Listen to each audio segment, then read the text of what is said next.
When a group of teenage bullies decided to target the quiet new substitute teacher at Lincoln High, they thought they had found an easy victim. What they didn't know was that Sarah Chen had spent 8 years as a Marine Corps combat instructor and held a third-degree black belt in Krav Maga. Their attempt to humiliate her would become the biggest mistake of their lives, and a lesson the entire school would never forget.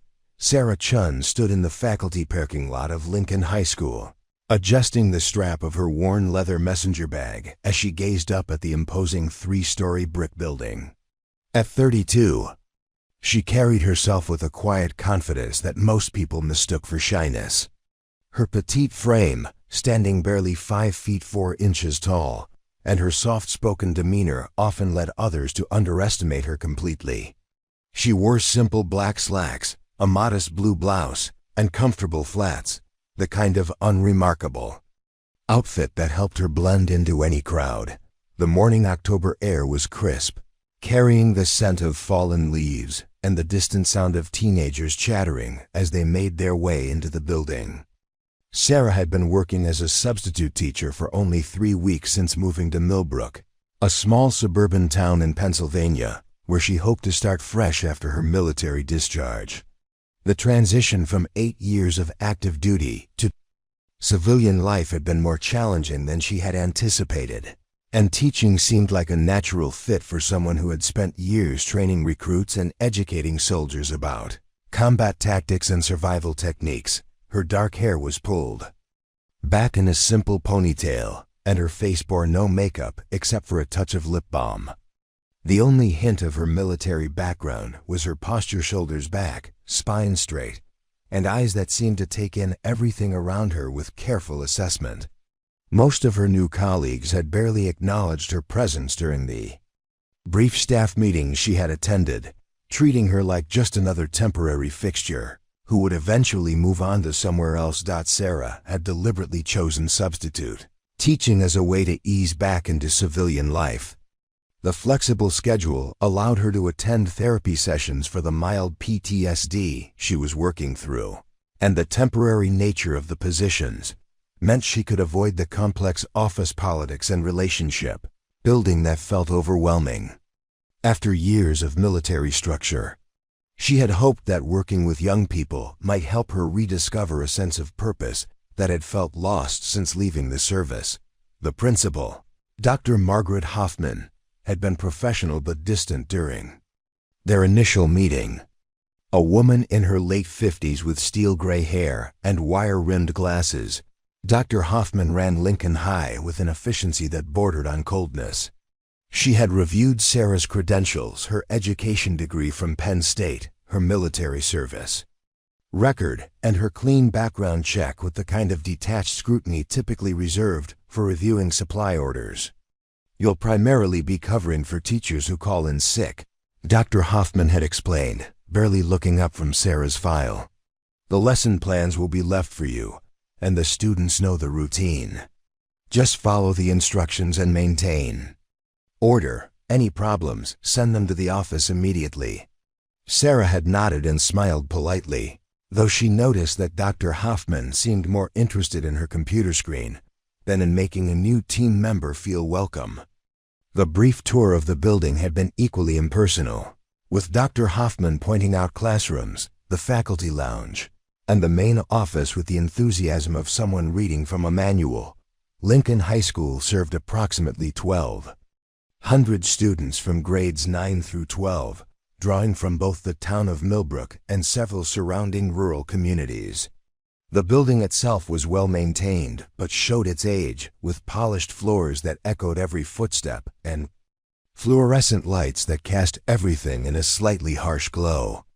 Trophy cases lined the main hallway, showcasing decades of athletic and academic achievements, while bulletin boards displayed the usual mix of college preparation information, club announcements, and motivational posters. The student body was predominantly white and middle class, with a small percentage of students from immigrant families who had settled in the area over the past decade. Sarah had noticed during her first few days that there was a clear social hierarchy among the students, with the athletes and academically gifted students occupying the top tiers, while quieter kids and those from less affluent families seemed to navigate the hallways with the careful awareness of those who preferred to avoid attention. Most of the teachers Sarah had encountered were polite, but kept their distance. She understood that substitute teachers were often viewed as temporary inconveniences rather than valued colleagues, but the level of indifference felt more pronounced than what she had expected. In the faculty lounge, conversations would pause when she entered, then resume after she had taken her seat with her lunch. She wasn't included in the casual after-work gatherings that she overheard being planned, nor was she invited to participate in the informal mentoring or advice sharing that seemed to flow naturally among the permanent staff. Sarah's military training had taught her to read people and situations quickly, and she could sense that some of the faculty viewed her with suspicion rather than mere indifference. Perhaps it was her age. She was younger than most of the veteran teachers, but older than the recent college graduates. Maybe it was her military background, which she had mentioned only briefly during introductions, but which seemed to create an invisible barrier between herself and her civilian colleagues. The students' reactions to her had been mixed but generally predictable. Most were polite but unengaged, viewing substitute teachers as an opportunity to relax rather than learn. She had managed several different classes over her 3 weeks: English, history, and even a few study halls, and had developed a reputation among the students as someone who was firm but fair. She didn't yell or make threats, but she also didn't tolerate disruption or disrespect. What Sarah hadn't yet encountered was the particular group of students who had begun to take notice of her quiet demeanor and apparent vulnerability. In a school where strength was often measured by volume and aggression, her calm presence was being interpreted by certain individuals as weakness rather than confidence. As she walked toward the main entrance on this particular Tuesday morning, Sarah was unaware that her peaceful approach to classroom management and her reluctance to engage in confrontation had marked her as a target for students who thrived on testing boundaries and exploiting what they perceived as weakness and authority figures. The irony was profound. The very qualities that made her appear vulnerable to potential bullies were actually the result of years of training that had taught her when to show restraint and when decisive action was necessary. Her calm demeanor came not from timidity, but from the confidence of someone who had faced genuine danger and knew the difference between situations that required immediate response and those that called for patience and observation. Sarah pushed through the heavy glass doors and into the bustling hallway, ready to begin another day of what she hoped would be routine teaching. She had no idea that within hours her carefully maintained low profile would be shattered, and her past would collide with her present in a way that would transform not only her own experience at Lincoln High but the entire culture of the school itself. Lincoln High School's main hallway buzzed with the familiar chaos of teenage energy as students hurried to their first period classes. The polished linoleum floors reflected the harsh fluorescent lighting overhead, while the walls displayed a mixture of academic achievement awards, college recruitment posters, and the occasional motivational quote designed to inspire students toward excellence. The sound of locker doors slamming, sneakers squeaking against the floor, and hundreds of overlapping conversations created the soundtrack of a typical Tuesday morning. Among the sea of students navigating the crowded corridor, one group stood out not for their academic achievements or artistic talents, but for the way other students seemed to unconsciously create space around them as they passed. This was a collection of 5 seniors who had earned their reputation through intimidation rather than accomplishment, led by a young man whose very presence seemed to shift the energy of any room he entered. Blake Morrison commanded attention without even trying. Standing 6 feet 2 inches tall with the broad shoulders of someone who had spent years in the weight room, he moved through the hallway with the swagger of someone who had never encountered a challenge he couldn't overcome through sheer force of personality or physical intimidation. His blonde hair was styled with expensive product, and his clothes designer jeans, name-brand sneakers, and a Letterman jacket from his brief stint on the football team broadcast his family's wealth and his own sense of entitlement. Blake's father owned the largest construction company in 3 counties, and his mother served on the school board, facts that Blake never let anyone forget. These connections had insulated him from serious consequences throughout his academic career, despite a long history of behavioral problems that would have resulted in suspension or expulsion for students with less influential parents. Teachers had learned to look the other way when Blake's actions skirted the edge of acceptability, and administrators had become expert at crafting disciplinary responses that appeared substantial on paper, but carried little real impact. Flanking Blake on his right was Tyler Vaughn, whose loyalty to his friend was matched only by his eagerness to prove himself worthy of inclusion in their exclusive group. Tyler stood nearly as tall as Blake, but carried himself with the nervous energy of someone constantly seeking approval. His family owned a successful restaurant chain, though they were considered new money compared to the established wealth of Blake's lineage. Tyler's desperate need to maintain his position within the group often led him to suggest increasingly reckless pranks and stunts, as if each act of cruelty might finally earn him the unconditional acceptance he craved. The third member of their inner circle was Marcus Rodriguez, whose athletic prowess on the wrestling team had initially earned him respect from his peers, but whose association with Blake had gradually transformed that respect into fear. Marcus possessed a quick temper and a mean streak that made him particularly dangerous when he felt his status was being challenged. Unlike Blake and Tyler, Marcus came from a working-class family, but his athletic scholarships and his willingness to enforce Blake's will through physical intimidation had secured his place among the school's untouchable elite. Completing their core group were twins Jessica and Amanda Crawford, whose identical faces and synchronized cruelty had earned them a reputation as the most vicious gossips in the school. The daughters of a prominent lawyer and a real estate developer, the twins used their family's social connections and their own intuitive understanding of teenage social dynamics to destroy reputations and manipulate relationships with surgical precision. They rarely engaged in direct confrontation, preferring instead to orchestrate elaborate campaigns of social destruction that could drive their targets to transfer schools or, in some cases, attempt self-harm. This group had spent 4 years perfecting their ability to identify and exploit weakness in their fellow students. They had driven sensitive kids to tears, forced shy students to become even more withdrawn, and created an atmosphere of fear that extended far beyond their immediate victims. Teachers who had attempted to discipline them found themselves facing pressure from parents, administrators, and school board members who preferred to maintain the status quo rather than confront the complex web of influence that protected these. Students thought their tactics were sophisticated and carefully calibrated to avoid serious consequences while maximizing psychological damage. They would spread rumors designed to isolate their targets from potential friends and allies. They would orchestrate seemingly innocent incidents that left their victims looking paranoid or oversensitive when they complained. They had perfected the art of plausible deniability, always ensuring that their cruelest actions could be dismissed as misunderstandings or harmless pranks by adults who were either unwilling or unable to see the deliberate nature of their campaign.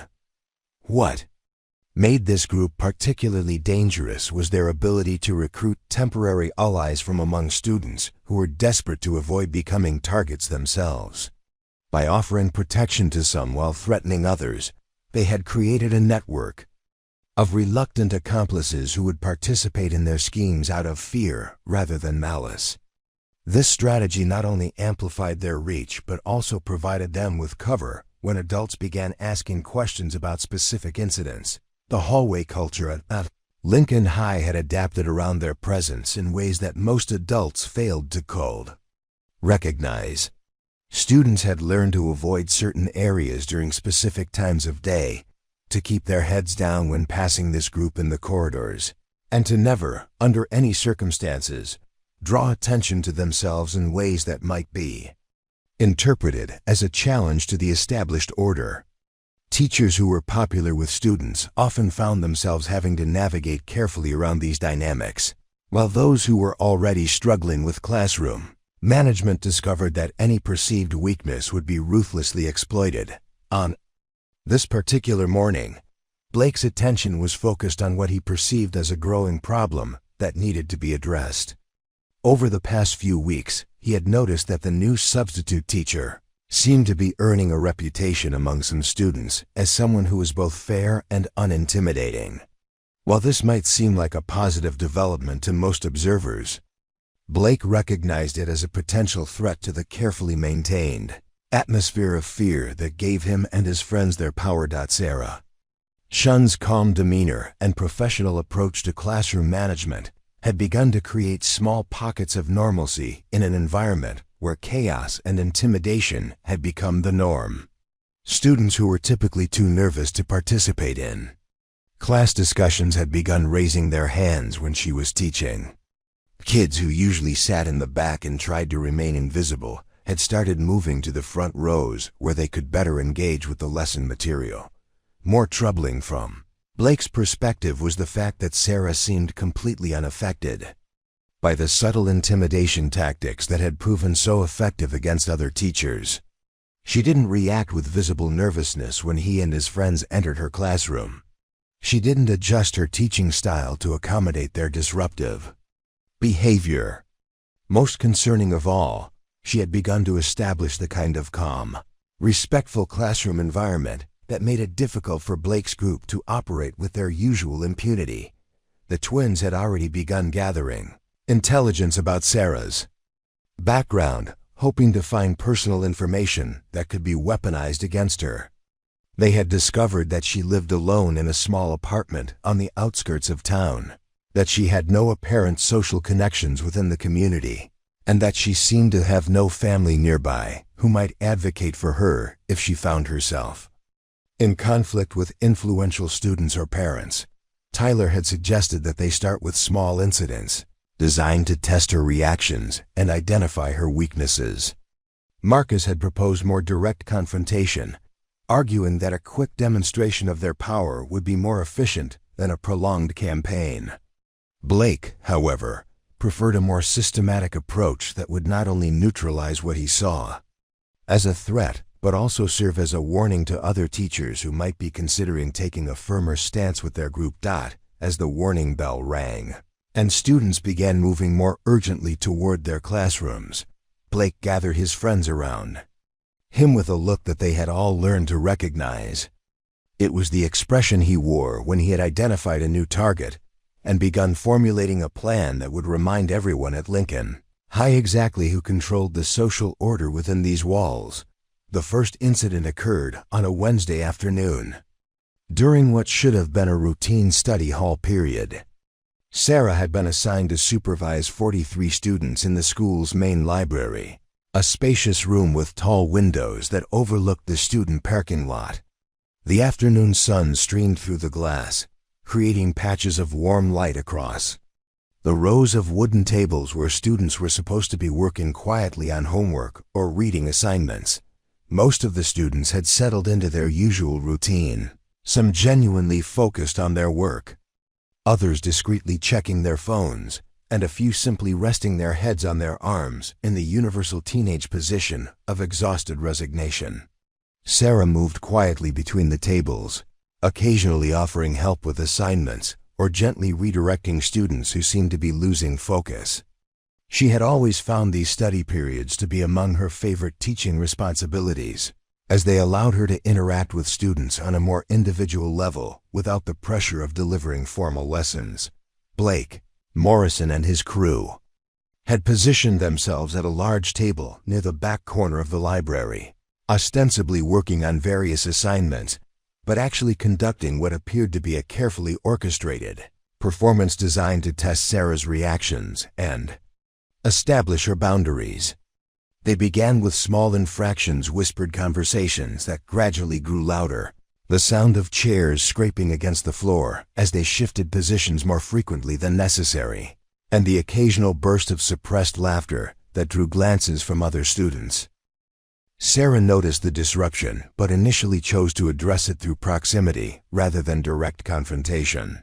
She moved closer to their table, hoping that her presence would serve as a gentle reminder of the library's expectations for quiet behavior. This approach had worked effectively with other groups of students, but Blake and his friends interpreted her restraint as evidence of weakness rather than professional judgment. Tyler Vaughn was the first to escalate the situation in a more direct way. As Sarah passed near their table while helping another student with a math problem, he deliberately knocked his textbook to the floor with enough force to create a loud thud that caused several students to look up from their work. When Sarah glanced in his direction, Tyler offered an exaggerated expression of innocent surprise, spreading his hands and mouthing "sorry" in a way that managed to seem both apologetic and mocking simultaneously. "No problem," Sarah replied quietly, maintaining her professional demeanor despite recognizing the deliberate nature of the incident. She had encountered similar testing behavior countless times during her military service, both from new recruits who wanted to see how far they could push their instructors, and from experienced soldiers who resented taking orders from someone they perceived as an outsider. Her training had taught her that responding to minor provocations with immediate escalation often created more problems than it solved. The twins, Jessica and Amanda Crawford, took this as their cue to implement their own contribution to what was clearly becoming a coordinated effort. They began a whispered conversation that was just loud enough for nearby students to overhear, discussing Sarah's appearance, her teaching style, and her apparent inability to maintain proper control over the study hall. Their comments were designed to be heard by other students while remaining technically quiet enough to avoid direct confrontation. "She seems really nervous," Jessica whispered, her voice carrying just far enough to reach the tables around them. "Like she's afraid of us or something." "Maybe she's just not used to dealing with real students," Amanda replied with a small laugh. "I heard she's only been a substitute for like 3 weeks. Probably doesn't know what she's doing." Sarah heard these comments but chose not to respond directly, understanding that acknowledging them would likely escalate the situation and disrupt the learning environment for the students who were genuinely trying to work. Instead, she continued moving through the library, helping students with their assignments and maintaining the calm, professional presence that had served her well in much more challenging situations. Marcus Rodriguez decided to test a different boundary by gradually increasing the volume of his voice during what appeared to be a legitimate discussion about a history assignment with Tyler. What started as an appropriate conversational level slowly grew louder until other students began looking in their direction with expressions of annoyance and concern. When Sarah approached their table to address the noise level, Marcus looked up with an expression of confused innocence. "Is there a problem, Miss Chen?" he asked, using a tone that was technically respectful but carried an underlying challenge that was unmistakable to anyone paying attention. "We're just discussing our history homework. Isn't that what we're supposed to be doing during study hall?" "Of course," Sarah replied calmly. "I just need to ask you to keep your voices down so that other students can concentrate on their work." "Thank you." Marcus nodded and smiled, but as soon as Sarah moved away from their table, he leaned toward his friends and whispered something that caused them all to laugh quietly among themselves. The message was clear. They would comply with her requests just enough to avoid serious consequences, but they had no intention of showing her the respect they would offer to teachers they actually feared or respected. The pattern continued throughout the study hall period, with each member of Blake's group taking turns to test different aspects of Sarah's authority and professional boundaries. They dropped books, tapped pens against their desks in irregular rhythms, shuffled papers unnecessarily, and engaged in a dozen other minor disruptions that individually seemed insignificant but collectively created an atmosphere of tension and disorder that affected the entire room. Other students began to notice what was happening, and their reactions revealed much about the social dynamics that governed life at Lincoln High. Some looked uncomfortable but said nothing, having learned through experience that drawing attention to Blake's behavior often resulted in becoming targets themselves. Others seemed to watch with the kind of fascinated attention that people reserve for observing potential car accidents, curious to see how the situation would develop but unwilling to intervene. A few students appeared genuinely sympathetic to Sarah's situation but felt powerless to help. They had seen this pattern before with other teachers who had tried to maintain standards of behavior that conflicted with the privileges that Blake and his friends had come to expect. The unspoken rule at Lincoln High was that certain students operated under different standards than everyone else, and teachers who failed to acknowledge this reality often found themselves facing increasing levels of resistance and disruption. Sarah recognized all of these dynamics from her military experience, where group cohesion and respect for authority were often tested by individuals who sought to establish their own power structures within the larger organizational framework. She had learned that responding to such challenges required careful timing and strategic thinking rather than immediate emotional reactions. As the study hall period drew to a close, Blake Morrison made what he clearly intended to be a definitive statement about the power dynamics in the room. As students began packing up their belongings in preparation for the next class period, he stood up from his chair with unnecessary force, causing it to scrape loudly against the floor. He then proceeded to stretch dramatically, extending his arms wide and letting out an exaggerated yawn that was clearly designed to be disruptive. "Man, that was boring," he announced to his friends, speaking loudly enough for Sarah and most of the other students to hear clearly. "I thought study hall was supposed to be relaxing, but some people just don't know how to create a comfortable environment, you know?" The comment was carefully crafted to sound like casual conversation, while actually serving as a direct criticism of Sarah's supervision and an assertion of his own authority within the space.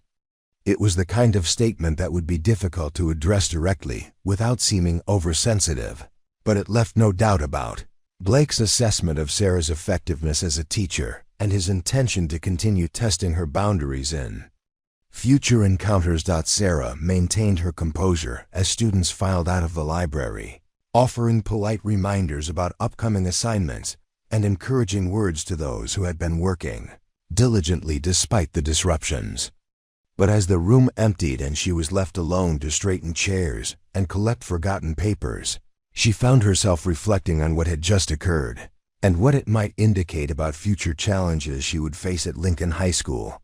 That evening, Sarah sat in her small one-bedroom apartment, grading papers at the kitchen table while a cup of herbal tea grew cold beside her laptop. The apartment was spartanly furnished, a necessity rather than a choice, given her limited income as a substitute teacher and her desire to maintain a simple lifestyle after years of military barracks and temporary housing. The walls were mostly bare except for a single framed photograph of her Marine unit, taken during her final deployment, and a certificate of completion from her advanced combat training program that she had never bothered to hang up. With the students at Lincoln High didn't know what no one in Millbrook knew was that Sarah Chen had spent the last 8 years of her life in some of the most dangerous and challenging environments the modern military had to offer. She had enlisted at 18, driven by a combination of patriotic duty and a desire to prove herself in a world that consistently underestimated people who looked like her. The daughter of Taiwanese immigrants who had sacrificed everything to build a small family restaurant business, Sarah had grown up understanding that respect was something you earned through excellence and perseverance, not something that was simply handed to you. Her military career had begun with basic training at Parris Island, where drill instructors had attempted to break down every recruit regardless of their background or previous experience. Sarah's small stature and quiet demeanor had initially marked her as a potential weak link, But she had quickly distinguished herself through her ability to remain calm under pressure, her analytical problem-solving skills, and her unexpected physical resilience. By the end of basic training, the same instructors who had initially doubted her capabilities were holding her up as an example of what dedication and mental toughness could accomplish. Following basic training, Sarah had been selected for advanced combat training, where she excelled in both tactical planning and hand-to-hand combat instruction. The Marine Corps had recognized her natural teaching ability and her gift for breaking down complex concepts into understandable components, leading to her assignment as a combat instructor at Camp Pendleton. For 3 years, she had been responsible for training new recruits in everything from basic survival techniques to advanced weapons handling, earning a reputation among her colleagues as someone who could teach anyone to defend themselves effectively. It was during her time as an instructor that Sarah had first encountered Krav Maga, the Israeli martial art designed specifically for real-world self-defense situations. Unlike traditional martial arts that emphasize ceremony and philosophical principles, Krav Maga focused on practical techniques that could be learned quickly and applied effectively by people of any size or strength level. The system's emphasis on using an attacker's momentum against them and targeting vulnerable points rather than engaging in prolonged physical contests appealed to Sarah's analytical mind and her understanding of tactical advantage. Sarah had pursued her Krav Maga training with the same intensity and dedication that she brought to every aspect of her military service. She trained during her off-duty hours, attended specialized workshops led by Israeli Defense Force instructors, and eventually earned her black belt after 2 years of intensive study. Her instructors had been impressed not only by her technical proficiency, but by her ability to remain calm and focused during high-stress sparring sessions that simulated real combat situations. Her third deployment had taken her to Afghanistan, where her role as a combat advisor had put her in direct contact with hostile forces on multiple occasions. The skills she had developed in Krav Maga had proven invaluable during close-quarters encounters, but more importantly, her training had given her the confidence to remain composed and think strategically even when facing life-threatening situations. She had earned commendations for her performance under fire and had been recommended for advanced leadership training upon her return to the United States. But it was during her final deployment that Sarah had experienced the incident that would ultimately lead to her decision to leave military service. While leading a training mission with Afghan military personnel, her convoy had been ambushed by insurgents who had specifically targeted the female American advisor they saw as a symbol of Western influence. The attack had resulted in casualties among both American and Afghan forces, and although Sarah had performed heroically during the firefight, using her combat training to protect wounded soldiers and coordinate the evacuation, the psychological impact of losing people under her command had left her struggling with guilt and trauma. The Marine Corps had offered her counseling and the opportunity to continue her career in a non-combat role, but Sarah had realized that she needed time away from the military environment to process what she had experienced and to figure out what direction her life should take. Her decision to pursue teaching had been motivated partly by her positive experiences as a combat instructor and partly by her desire to find a way to serve others that didn't involve the possibility of violence or loss of life. Her transition to civilian life had been more difficult than she had anticipated. The structure and clear hierarchy of military life had been replaced by the ambiguous social dynamics of civilian employment, where authority was often more about politics and relationships than competence and expertise. As a substitute teacher, she occupied the lowest rung of the educational hierarchy, despite having managed complex training programs and life-or-death situations during her military career. The therapy sessions she attended twice a week were helping her work through the survivor's guilt and hypervigilance that had followed her home from Afghanistan, but she still found herself unconsciously scanning rooms for potential threats and analyzing the tactical implications of her physical environment. Her apartment was arranged so that she had clear sight lines to all entrances, and she had developed the habit of sitting with her back to a wall whenever possible, behaviors that felt natural to her but would have seemed paranoid to most civilian observers. What made Sarah's current situation at Lincoln High particularly challenging was the way it echoed some of the dynamics she had faced during her early military training. Just as drill instructors had initially tested her resolve and looked for signs of weakness, Blake Morrison and his friends were probing for vulnerabilities they could exploit. The difference was that, in the military, such testing served a legitimate purpose, identifying soldiers who might break under the pressure of actual combat. At Lincoln High, the harassment seemed motivated purely by the desire to establish dominance and control.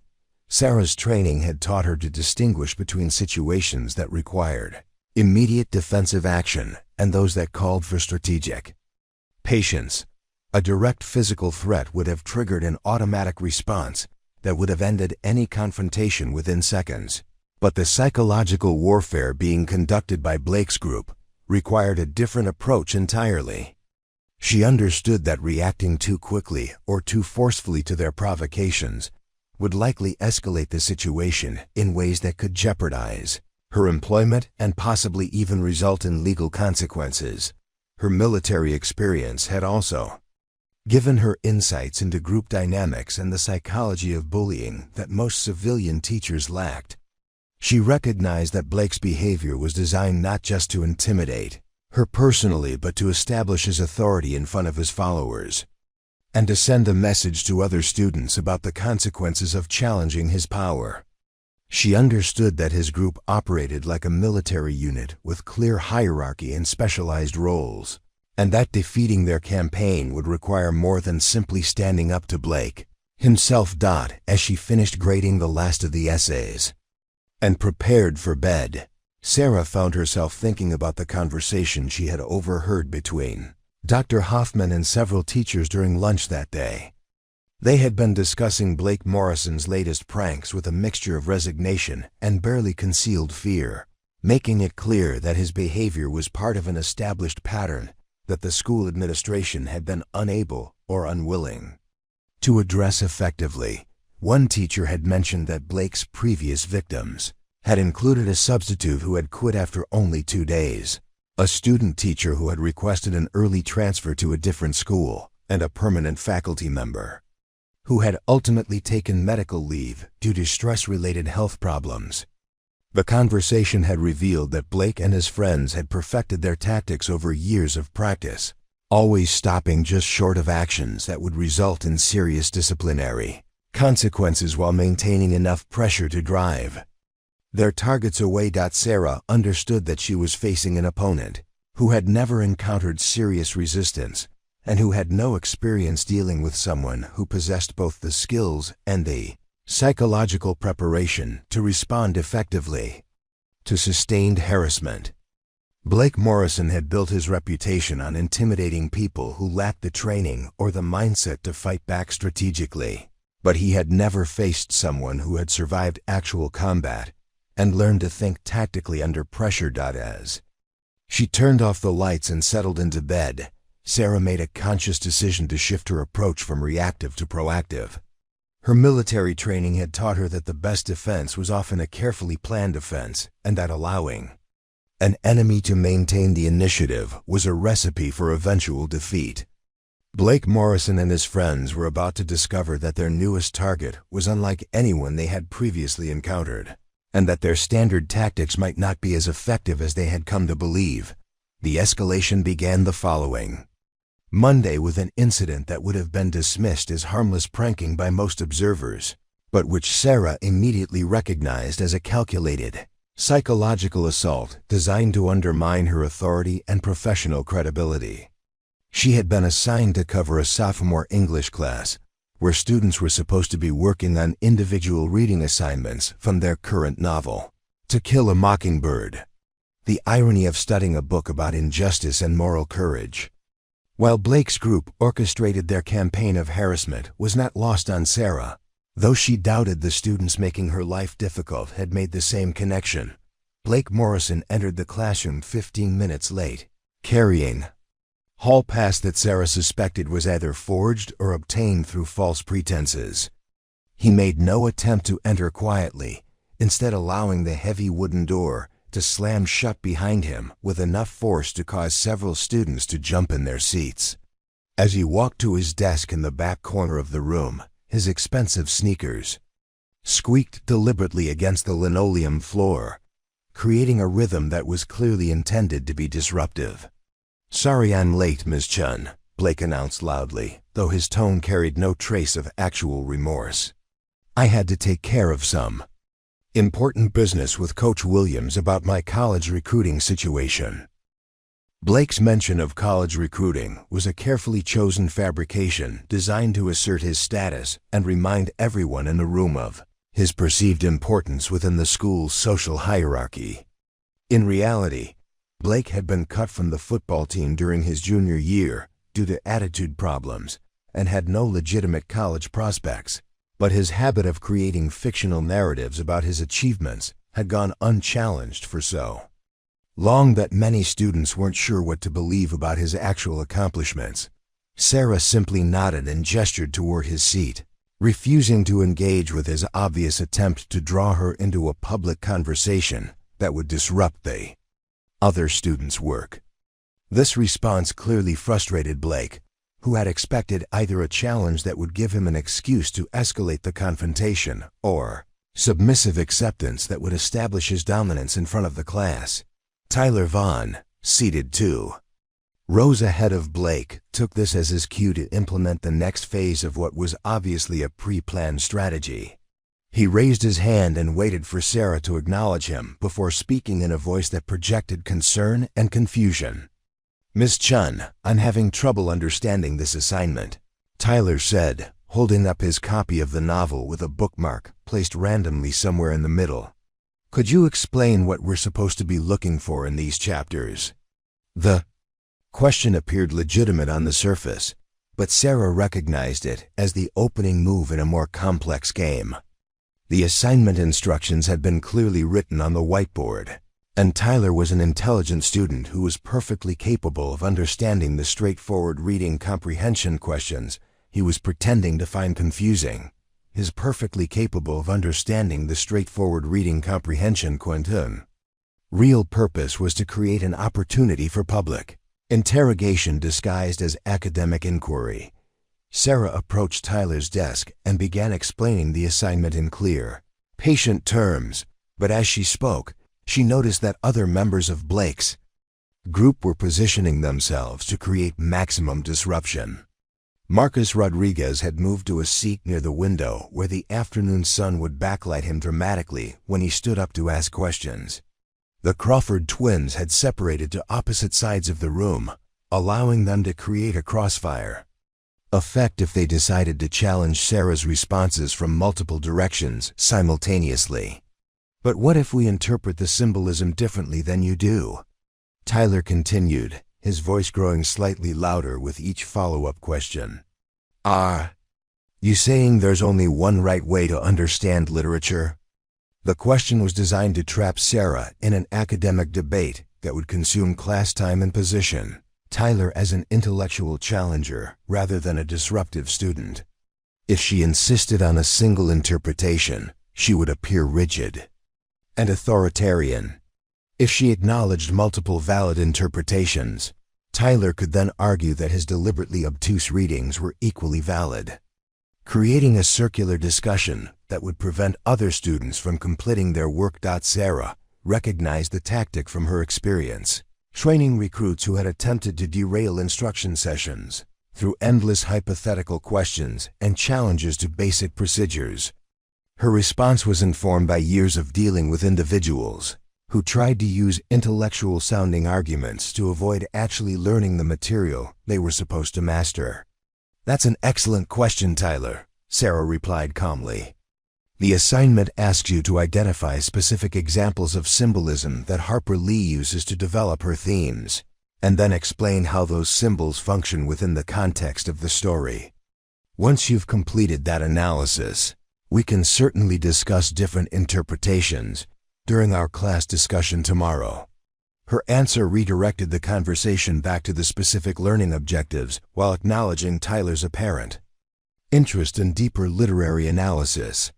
It also established a clear boundary between individual work time and group discussion, making it difficult for him to continue his diversionary tactics without appearing deliberately obstructive. Marcus Rodriguez decided to escalate the situation through a different approach, raising his hand and speaking before Sarah could acknowledge him.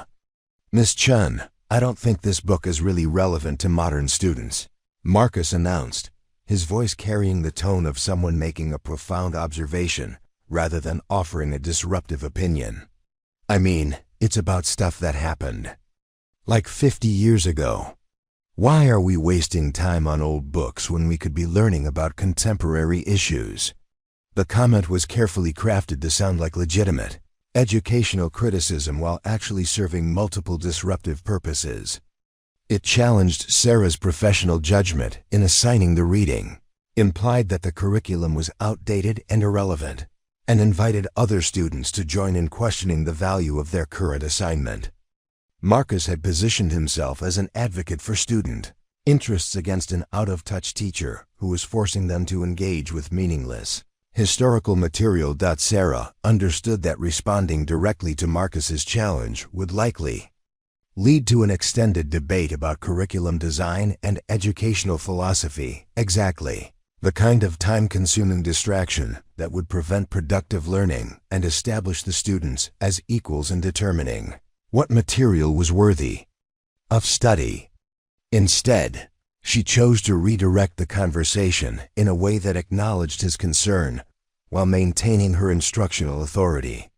"That's an interesting perspective, Marcus," Sarah replied, moving toward his desk as she spoke. "One of the reasons To Kill a Mockingbird remains relevant is that it deals with themes of prejudice, moral courage, and social justice that unfortunately haven't disappeared from modern society. As you're reading, you might want to consider how the issues Harper Lee explores connect to contemporary events and situations." Her response transformed Marcus's attempted disruption into a teaching moment while avoiding the trap of defending the curriculum against student criticism. It also demonstrated to the other students that their current assignment had genuine relevance to their lives, potentially increasing their engagement with the material despite the disruptions. The Crawford twins recognized that their male allies' attempts at intellectual disruption had been neutralized.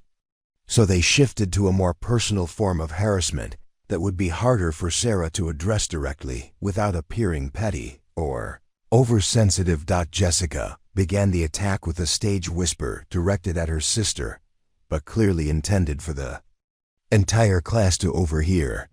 "Do you think Miss Chen actually read this book, or is she just following the lesson plan left by the real teacher?" Jessica asked, her voice carrying just far enough to reach several surrounding desks. Amanda responded with a quiet laugh that seemed spontaneous, but was actually perfectly timed to maximize the impact of her sister's comment. "I don't know, but she doesn't seem very confident about the material," Amanda replied, matching her sister's volume level. "Maybe they should get substitute teachers who actually know something about English." The exchange was designed to undermine Sarah's credibility and expertise while remaining technically quiet enough to avoid direct confrontation. The twins had perfected the art of public humiliation through seemingly private conversations, creating situations where their targets would appear paranoid or oversensitive if they responded to comments that were allegedly not intended for their ears. Sarah heard every word of the exchange as the twins had intended, but she also noticed that several other students looked uncomfortable with what they were witnessing.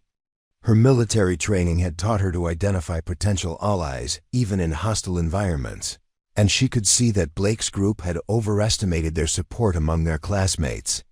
Many students seemed to recognize the deliberate cruelty of the twins' behavior, even if they were too intimidated to speak up in Sarah's defense. As the class period continued, Blake's group maintained a steady campaign of minor disruptions and veiled insults, each incident carefully calibrated to remain below the threshold that would justify sending them to the office or calling for administrative intervention.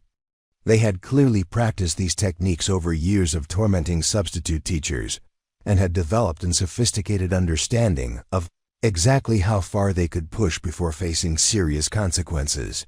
What they didn't understand was that their new target had spent years learning to function effectively in environments where much more serious threats than teenage harassment were constant realities. Sarah's calm responses and professional demeanor weren't signs of weakness or inexperience. They were the products of training that had prepared her to maintain focus and execute complex tasks while under extreme pressure. By the end of the class period, it was clear to everyone in the room that Blake's group had declared war on their substitute teacher, and that Sarah Chen had chosen not to surrender at the first sign of resistance. What remained to be seen was whether their standard tactics would prove effective against someone who possessed both the skills and the experience to fight back strategically rather than emotionally. The breaking point arrived on a Thursday afternoon in the most humiliating way possible, orchestrated with the precision of a military operation, but designed to inflict maximum psychological damage rather than physical harm. Sarah had been assigned to supervise the cafeteria during the second lunch period, a responsibility that typically involved little more than ensuring students cleaned up after themselves and maintained reasonable noise levels while eating.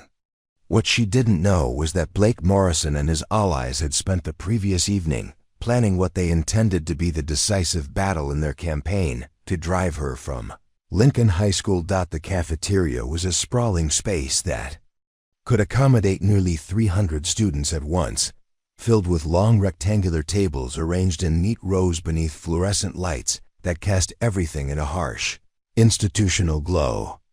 The walls were decorated with faded motivational posters about nutrition and academic achievement, while a large digital clock above the serving line counted down the minutes remaining in the lunch period. The constant din of teenage conversations, scraping chairs, and clattering lunch trays created a background noise that made it difficult to monitor individual conversations or identify emerging problems before they escalated. Sarah positioned herself near the center of the room where she could maintain visual contact with most of the tables, while remaining close enough to the serving line to address any issues that might arise. She had developed a routine over her weeks at Lincoln High, moving systematically through the cafeteria to check on different groups of students, offering encouragement to those who seemed isolated or stressed, and gently redirecting behavior that threatened to become disruptive. Blake's group had claimed their usual table near the large windows that overlooked the school's courtyard, a location that provided them with excellent sightlines to observe other students while positioning themselves as the center of attention for anyone entering or leaving the cafeteria. They had arrived early to ensure they could secure this strategic position, and they had spent the first few minutes of the lunch period making final preparations for what they clearly intended to be a public spectacle. The attack began with what appeared to be an accident.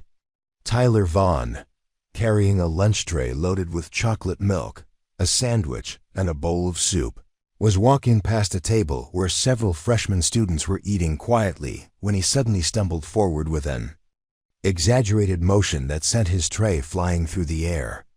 The contents splattered across the floor in a messy explosion of food and liquid that immediately drew the attention of everyone in the vicinity.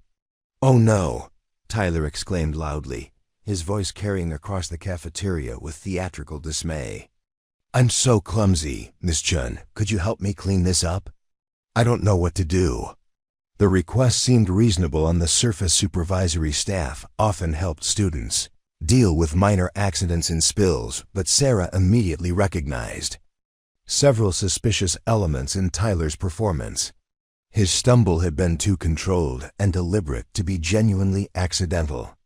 He had positioned himself in exactly the right location to create maximum mess while ensuring the spill would be visible to as many students as possible.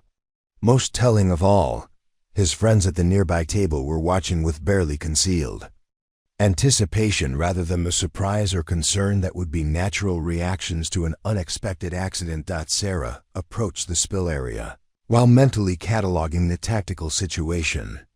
She was now in the center of the cafeteria, with most students watching her response to what they believed was a routine cleanup request. Blake's group had positioned themselves to observe from multiple angles, and she noticed that several of them were holding up their phones in positions that suggested they were recording the scene for later distribution on social media. "No problem, Tyler," Sarah replied calmly, moving toward the supply closet where cleaning materials were stored. "Accidents happen. Let's get this cleaned up quickly so it doesn't become a safety hazard." Her professional response seemed to frustrate Tyler, who had apparently expected either anger that would make her appear unreasonable or nervous compliance that would establish her as a servant rather than an authority figure. Sarah's calm acceptance of the situation as a routine responsibility rather than a personal insult disrupted whatever narrative he had planned to create about her reaction. As Sarah returned with paper towels and a mop, the second phase of the attack began. Marcus Rodriguez suddenly stood up from Blake's table and approached the cleanup area with an expression of exaggerated concern. "Miss Chen, I think you're doing that wrong," Marcus announced loudly enough for nearby tables to hear. "Clearly, my mom works at a restaurant and she always says you're supposed to clean up spills differently than that. You might slip and hurt yourself." The comment was designed to position Marcus as helpful and knowledgeable while simultaneously undermining Sarah's competence and suggesting that she was too inexperienced or incompetent to handle even simple tasks safely. It also created an opportunity for extended public instruction that would draw out the humiliation while making Marcus appear to be acting in Sarah's best interests. Sarah continued methodically cleaning the spill while considering her options. She could thank Marcus for his concern and continue working, which would likely invite further helpful suggestions from other members of his group. She could assert her ability to handle the situation independently, which might be interpreted as defensive or ungrateful. Or she could acknowledge his input while maintaining control of the situation. "I appreciate your concern, Marcus," Sarah replied without looking up from her work. "I've got this under control, but thank you for thinking about safety." Her response was polite but definitive, closing off the opportunity for extended discussion while acknowledging Marcus's apparent helpfulness in a way that made it difficult for him to continue offering unsolicited advice without appearing pushy or inappropriate. The twins decided to escalate with their signature approach of public humiliation disguised as private conversation. Jessica spoke to Amanda in a voice that was technically quiet, but clearly intended to be overheard by students at nearby tables. "I feel bad for her," Jessica said with false sympathy. "She seems really overwhelmed by everything. Maybe substitute teaching is just too hard for some people." Amanda nodded thoughtfully and responded in the same artificially concerned tone. "Yeah, it's kind of sad watching someone struggle so much with basic things. I hope she finds something she's better at." The exchange was calculated to damage Sarah's reputation among students while providing the twins with plausible deniability if confronted about their behavior. They could claim they were expressing genuine concern rather than deliberate cruelty, and they had phrased their comments as private observations rather than public criticism. But Blake Morrison had reserved the most devastating attack for last. As Sarah finished cleaning the spill and prepared to dispose of the soiled paper towels, Blake stood up from his table and addressed her directly in a voice that carried clearly across the entire cafeteria. "Ms. Chen, I've been thinking about something that's been bothering me," Blake announced with the tone of someone making a serious and thoughtful observation. "I know you're just a substitute teacher and everything, but don't you think students deserve better than someone who's just here temporarily? I mean, we're trying to learn important stuff, and it seems like maybe you don't really care about our education since you're not going to be here long anyway." The comment was a masterpiece of manipulative rhetoric that accomplished several goals simultaneously. It positioned Blake as an advocate for educational quality and student interests. It framed Sarah as someone who was indifferent to student learning and achievement. It reminded everyone present of her temporary status and lack of permanent investment in the school community. And it invited other students to join in questioning her commitment and qualifications. The cafeteria fell silent as Blake's words echoed across the space. Students at nearby tables stopped eating and turned to watch Sarah's response, while those seated farther away leaned forward to hear what would happen next. The moment felt suspended in time, with everyone present understanding that they were witnessing something more significant than a routine interaction between a teacher and student. Sarah felt a familiar surge of adrenaline that she recognized from her military training, the physiological response that preceded combat situations, where split-second decisions could determine the outcome of life-or-death encounters. Her heart rate increased slightly, her vision sharpened, and her mind began rapidly processing tactical options with the clarity that came from years of high-stress training. But this wasn't Afghanistan, and Blake Morrison wasn't an enemy combatant. This was a teenage boy who had never faced real consequences for his behavior, trying to establish dominance through public humiliation in an environment where his family's wealth and influence had always protected him from accountability. Sarah understood that responding with the physical capabilities she possessed would not only be inappropriate, but would likely destroy her career and possibly result in criminal charges. Instead, she drew upon a different aspect of her military training, the psychological resilience that had been developed through countless hours of instruction in how to maintain composure and think strategically while under intense pressure. She had been prepared for much worse than anything Blake Morrison and his friends could devise, and she had learned that the most effective response to psychological warfare was often the one that refused to accept the enemy's chosen battlefield. Sarah looked directly at Blake with the calm, steady gaze that had once been described by a commanding officer as unflappable under fire. When she spoke, her voice carried none of the emotion that Blake had clearly expected to provoke.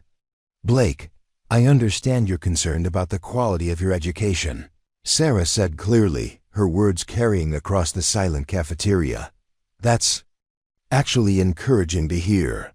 Students who care about learning tend to ask thoughtful questions about the material we're covering rather than making assumptions about their teacher's motivations. Perhaps we could discuss your specific academic concerns during office hours rather than taking up class time with general observations about educational philosophy."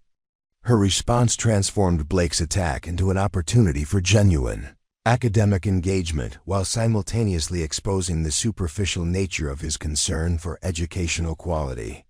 It also established clear boundaries about appropriate times and places for such discussions while refusing to engage in the public debate that Blake had tried to initiate.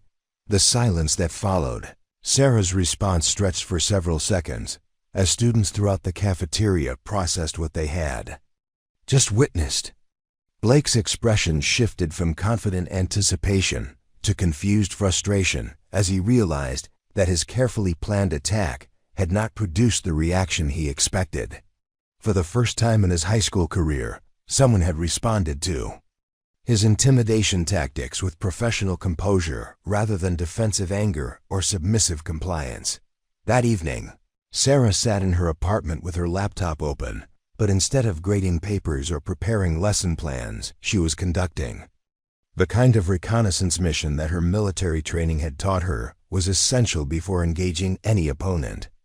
The fluorescent overhead light cast a harsh glow across her small kitchen table as she methodically gathered intelligence about Blake Morrison and his allies, using skills that had once been applied to identifying insurgent networks in hostile territory. Her first stop was the school's online student directory, which provided basic information about student schedules, extracurricular activities, and emergency contact details. Blake Morrison's file revealed what she had already suspected. His father, Robert Morrison, was listed as the owner of Morrison Construction Company, while his mother, Patricia Morrison, served on the Lincoln High School Board of Directors. The family address was in Millbrook Heights, the most exclusive neighborhood in the area, where houses regularly sold for over $1 million.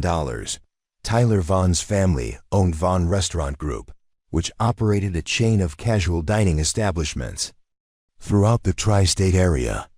Marcus Rodriguez was on a full wrestling scholarship and had been recruited by several Division I colleges, making him potentially vulnerable to academic or disciplinary issues that might jeopardize his athletic future. The Crawford twins' father was a prominent defense attorney who had successfully represented several high-profile clients in criminal cases, while their mother managed a luxury real estate agency specializing in commercial properties.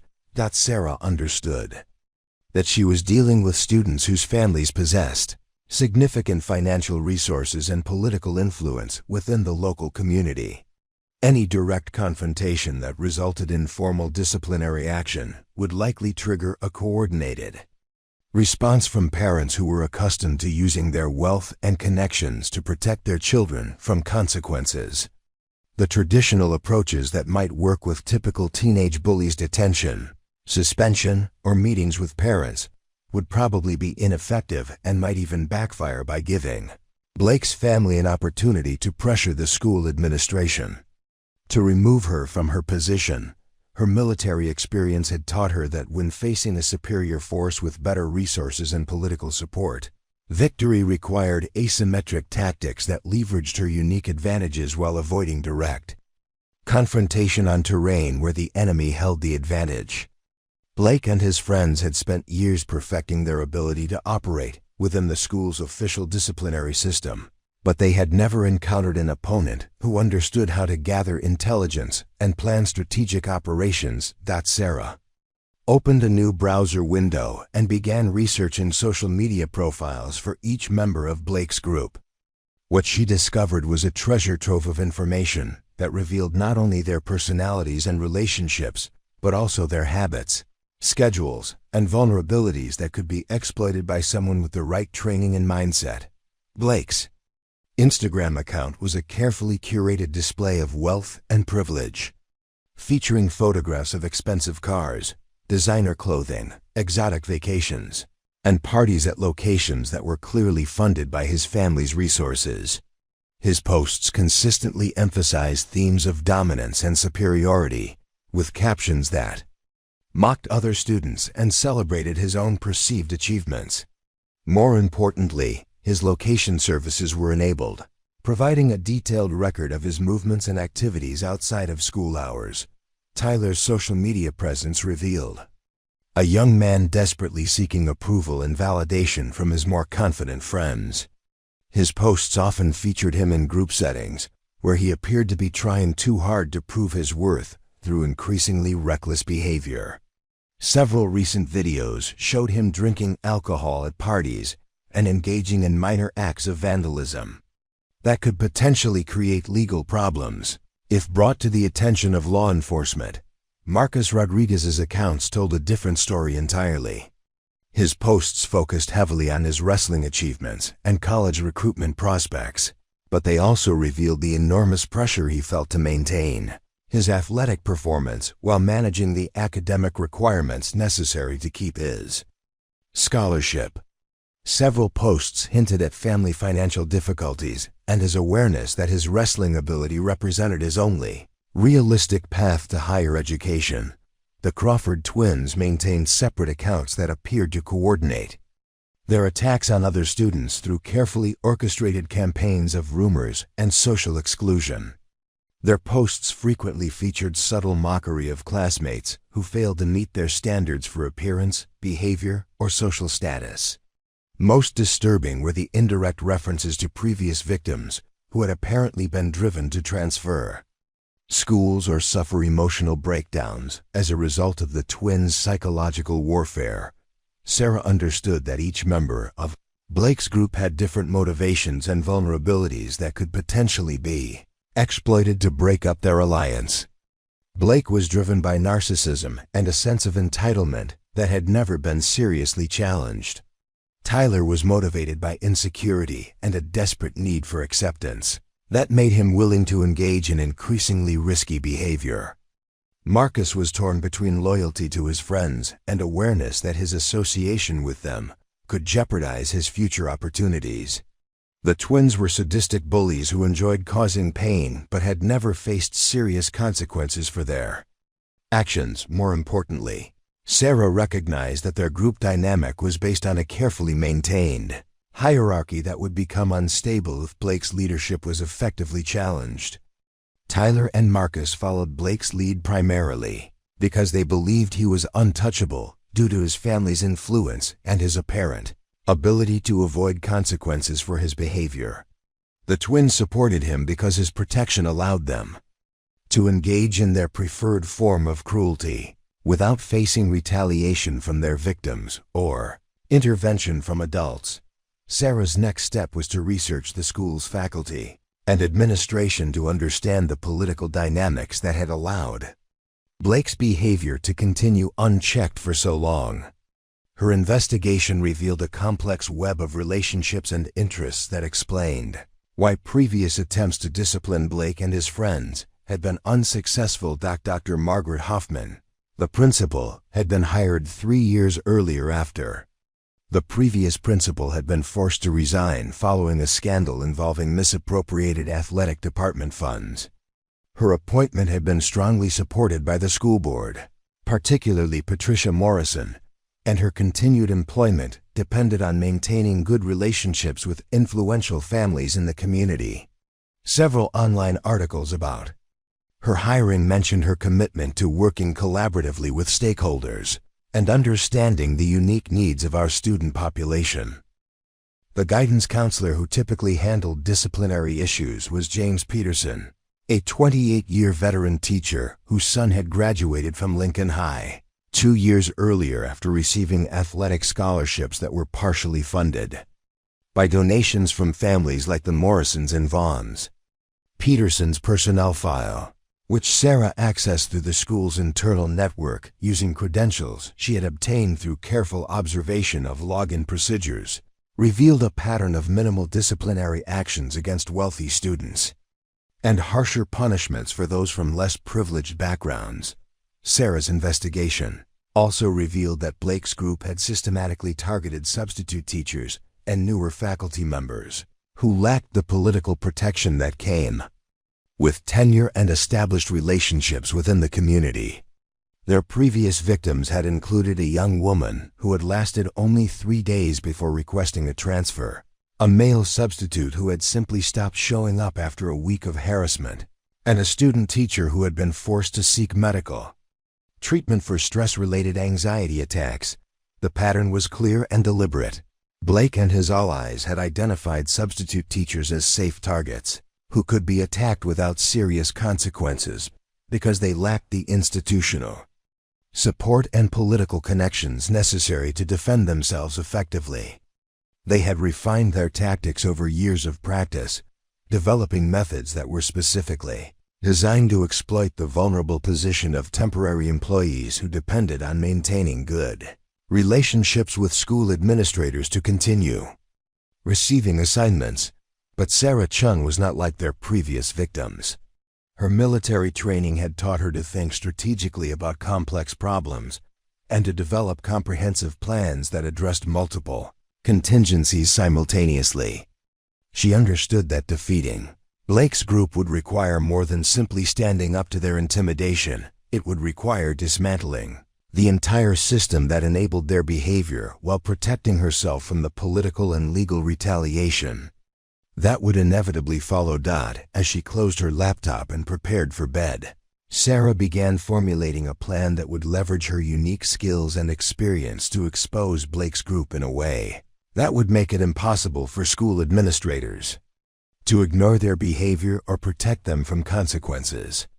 She understood that she would have only one opportunity to act decisively, and that failure would likely result in her immediate dismissal and potential blacklisting from future teaching positions. Her military training had taught her that successful Operations required careful planning, precise timing, and the courage to act decisively when the moment was right.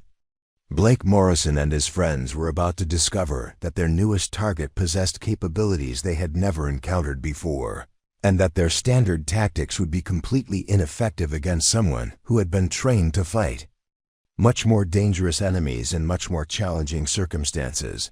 The quiet substitute teacher they had dismissed as an easy victim was actually a decorated combat veteran who had survived multiple deployments in hostile territory and earned commendations for her performance under fire. Their campaign of psychological harassment was about to collide with someone who had been professionally trained in psychological warfare and who understood exactly how to turn their own tactics against them.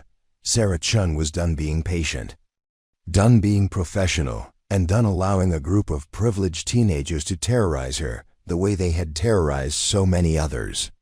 Tomorrow she would begin implementing a plan that would not only protect herself, but would ensure that Blake Morrison and his allies never again had the opportunity to target vulnerable teachers or students. The war they had started was about to end in a way they had never imagined possible.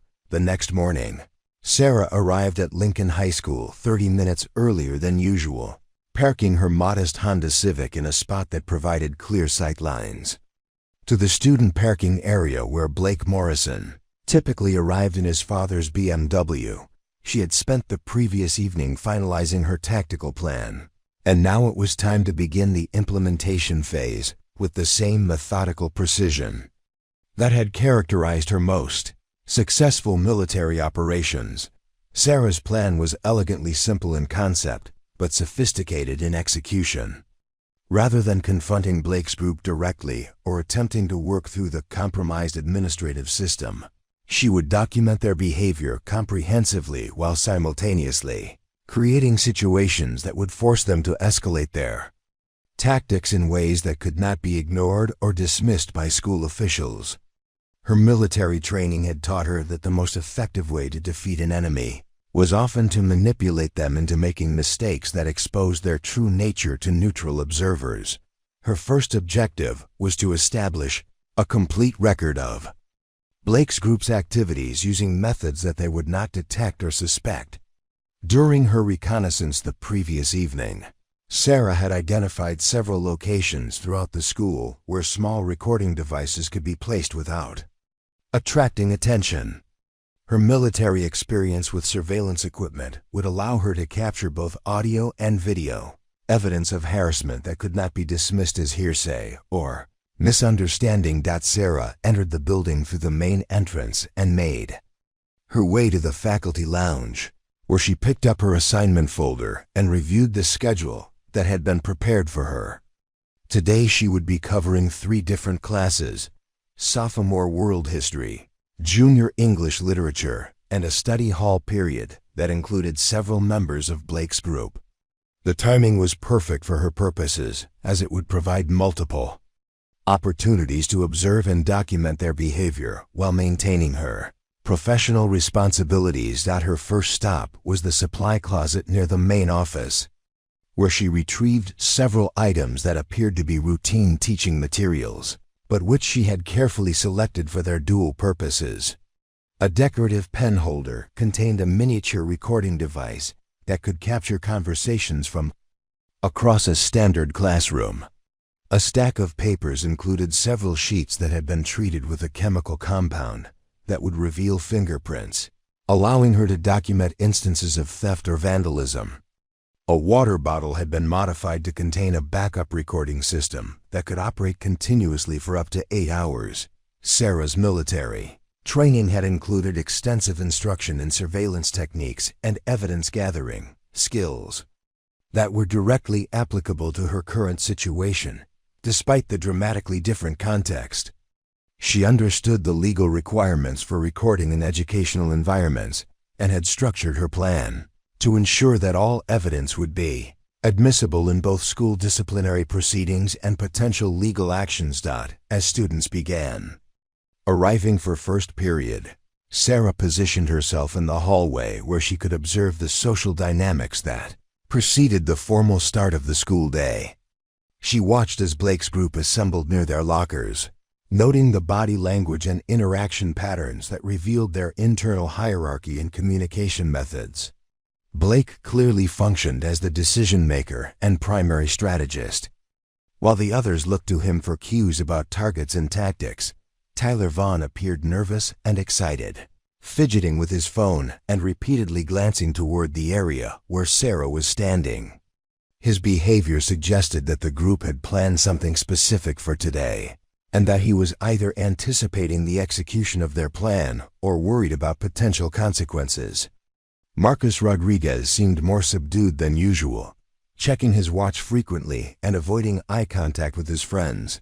When they tried to engage him in conversation, the Crawford twins were engaged in intense whispered discussion while maintaining constant surveillance of other students passing through the hallway.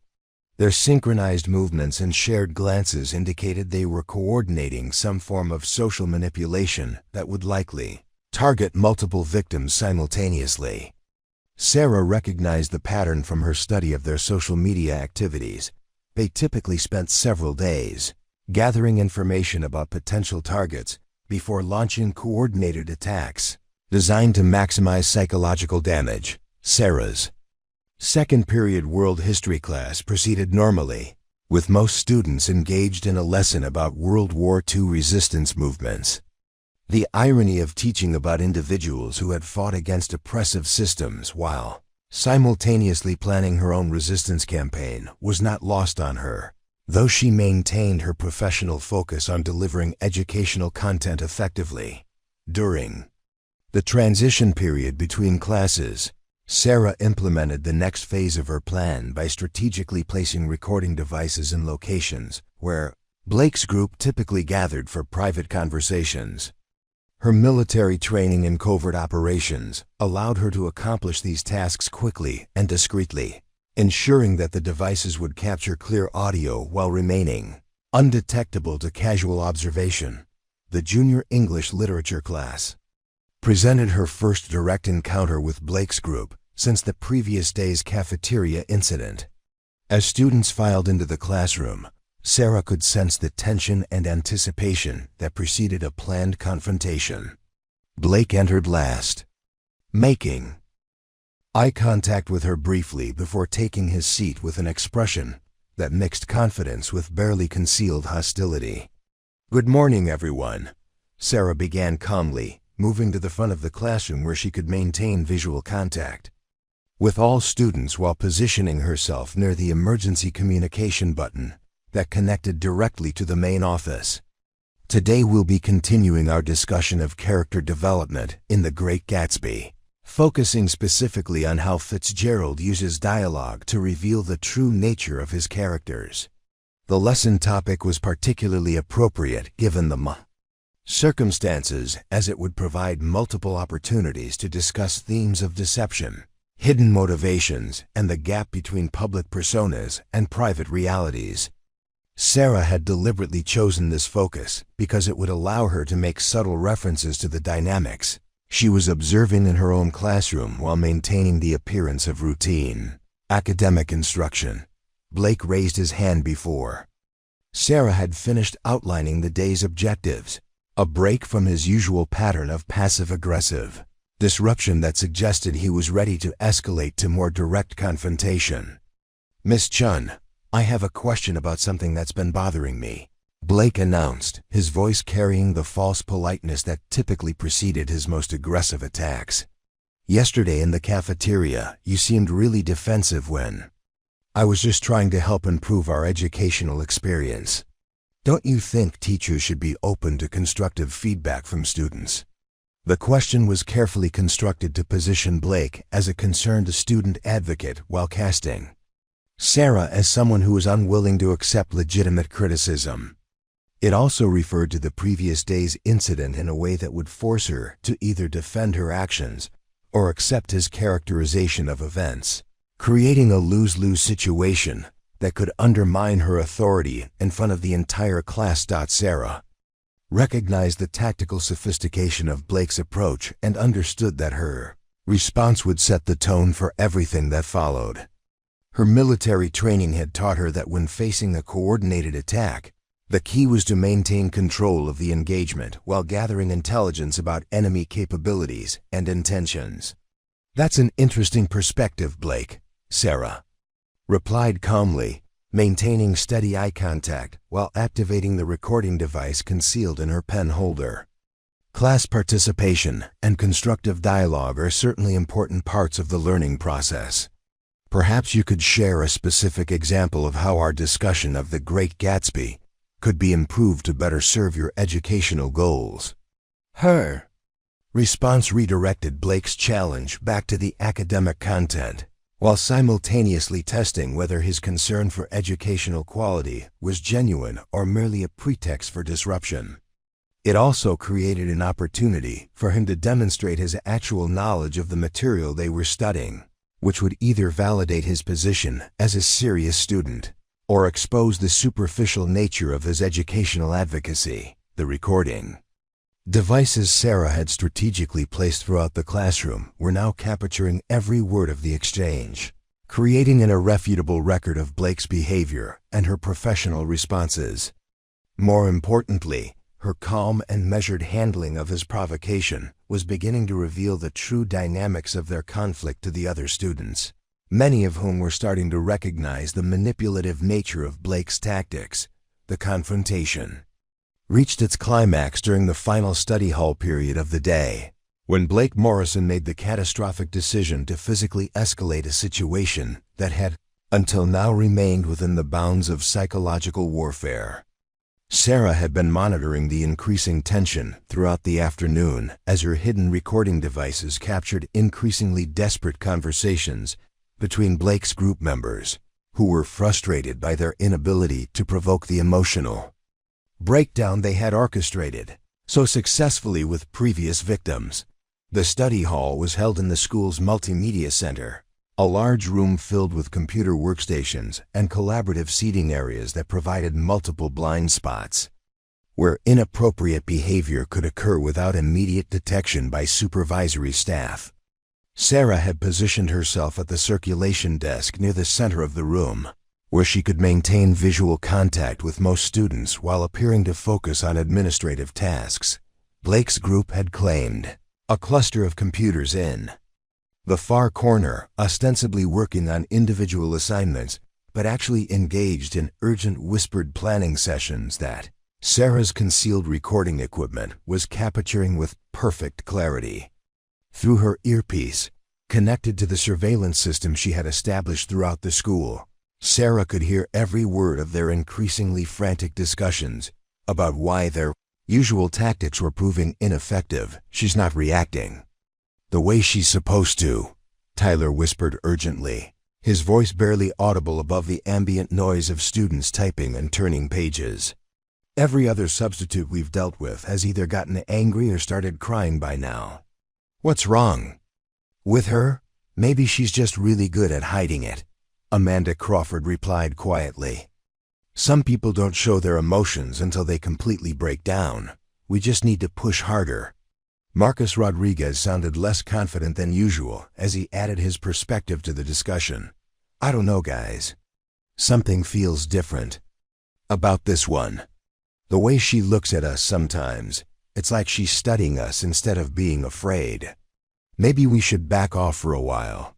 Blake's response revealed both his frustration and his dangerous inability to accept that someone might be immune to his intimidation tactics. "No way, we can't let her think she's won.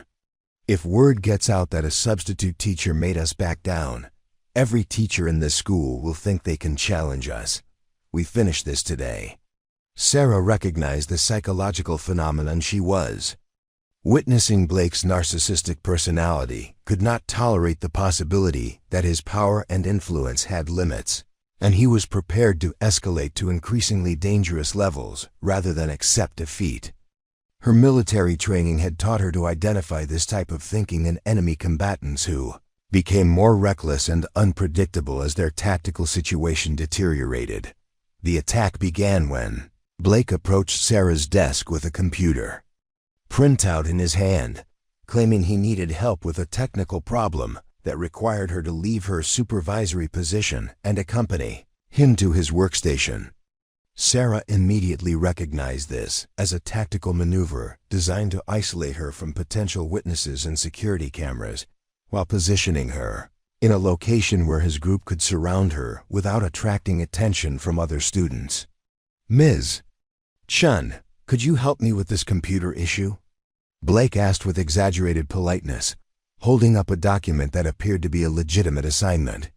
"I can't figure out why the printer isn't working properly, and I really need to get this turned in before the end of the period." Sarah understood that refusing to help would make her appear unprofessional and unresponsive to student needs, while agreeing to accompany Blake would put her in a vulnerable position where his group could escalate their harassment without immediate intervention from school security. Her solution was to offer assistance while maintaining her tactical advantage and ensuring that any escalation would occur in full view of other students and security cameras. "Of course, Blake," Sarah replied calmly, standing up from her desk. While keeping her emergency communication device within easy reach, "Let's take a look at the problem. Sometimes these older printers need specific settings to work properly." As Sarah moved toward Blake's workstation, she noticed that his friends had positioned themselves to block the most direct routes back to her desk and the emergency communication button.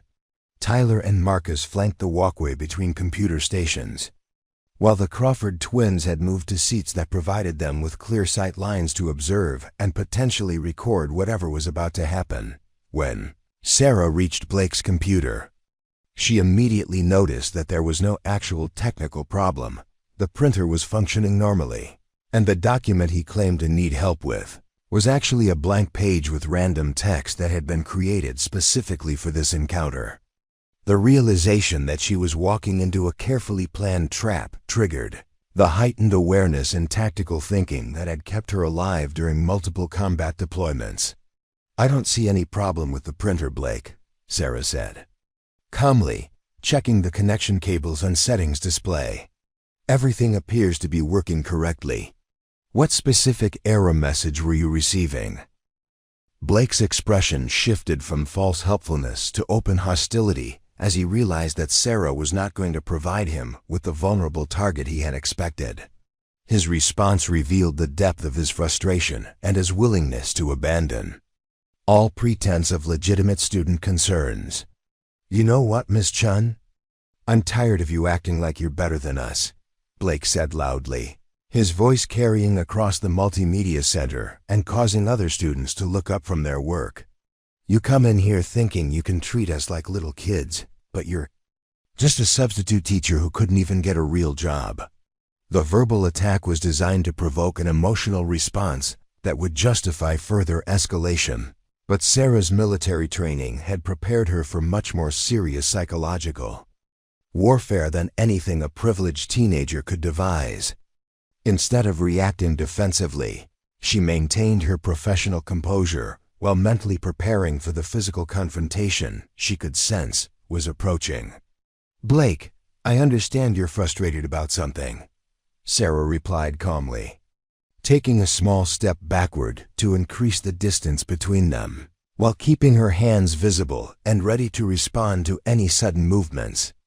"If you have concerns about the class or specific assignments, I'd be happy to discuss them during appropriate office hours."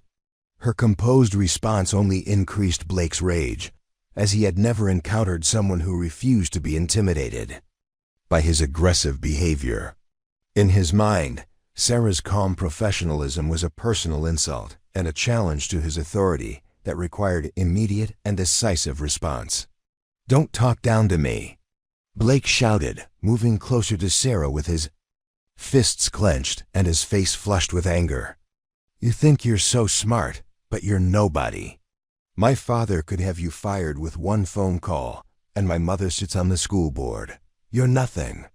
The threat was both a revelation of Blake's true character and a tactical mistake that provided Sarah with the justification she needed to respond with appropriate force. Her military training had taught her to distinguish between situations that required de-escalation and those that demanded immediate defensive action. And Blake's aggressive posture and explicit threats had crossed the line into territory where physical intervention was not only justified but necessary. When Blake suddenly lunged forward and attempted to grab Sarah's shoulder, intending to physically intimidate her in the same way he had successfully intimidated so many others, he triggered a response that had been honed through years of combat training and life-or-death encounters with genuine enemies. Sarah's reaction was instantaneous, precise, and devastating in its efficiency. Sarah's response to Blake's physical attack was a masterclass in controlled application of force that demonstrated the vast difference between trained military precision and teenage aggression. The moment Blake's hand made contact with her shoulder, 8 years of Marine Corps combat training took over, and his attempted intimidation became a textbook demonstration of why attacking a decorated veteran was among the worst decisions he could have made. Blake's lunge had been telegraphed and clumsy, the kind of wild, emotion-driven movement that would have been effective against an untrained civilian but was laughably inadequate against someone who had survived multiple combat deployments. Sarah read his intention before he had even completed the motion, allowing her to position herself optimally for the defensive response that followed. Using Blake's own momentum against him, Sarah executed a perfect Krav Maga redirect that sent him stumbling past her toward the computer desk behind them. Before he could regain his balance, she had secured his extended arm in a control hold that immobilized him completely while causing just enough discomfort to ensure his full attention. The entire sequence took less than 3 seconds and was accomplished with such fluid precision that many students initially thought they were witnessing some kind of choreographed demonstration. "Blake, you need to calm down immediately," Sarah said in a voice that carried the unmistakable authority of someone accustomed to command situations involving life and death. Her tone was completely different from the patient, professional manner she had maintained throughout weeks of harassment. This was the voice of a combat veteran who had controlled hostile prisoners and managed crisis situations under extreme pressure. The multimedia center fell into absolute silence as every student present processed what they had just witnessed. Blake Morrison, the student who had terrorized teachers and classmates for years without consequence, was now completely helpless in the grip of the quiet substitute teacher he had dismissed as an easy target. His face had gone pale with shock and pain, and his earlier confidence had been replaced by genuine fear as he realized he was dealing with someone far beyond his understanding or experience. Tyler Vaughn, who had been positioned to assist in whatever Blake had planned, found himself frozen in place as he watched his leader's complete humiliation unfold before his eyes. The casual violence that had seemed so appealing when directed at vulnerable targets suddenly appeared terrifying when executed by someone who actually knew what they were doing. His hands shook as he fumbled for his phone, unsure whether to call for help or record evidence of what was happening. Marcus Rodriguez's wrestling training gave him a better understanding than his friends of what he was witnessing, and his expression reflected both awe and fear as he recognized the level of skill Sarah was demonstrating. He had spent years learning grappling techniques and submission holds, but Sarah's movements displayed a precision and efficiency that spoke to training far beyond anything available in high school athletics. His athletic scholarships and college prospects suddenly seemed very fragile as he contemplated the possible consequences of his association with Blake's campaign.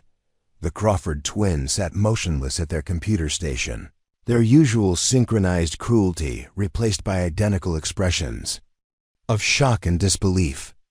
They had built their reputations on psychological manipulation and social destruction, but they had never witnessed actual physical confrontation and had no framework for understanding what was happening in front of them.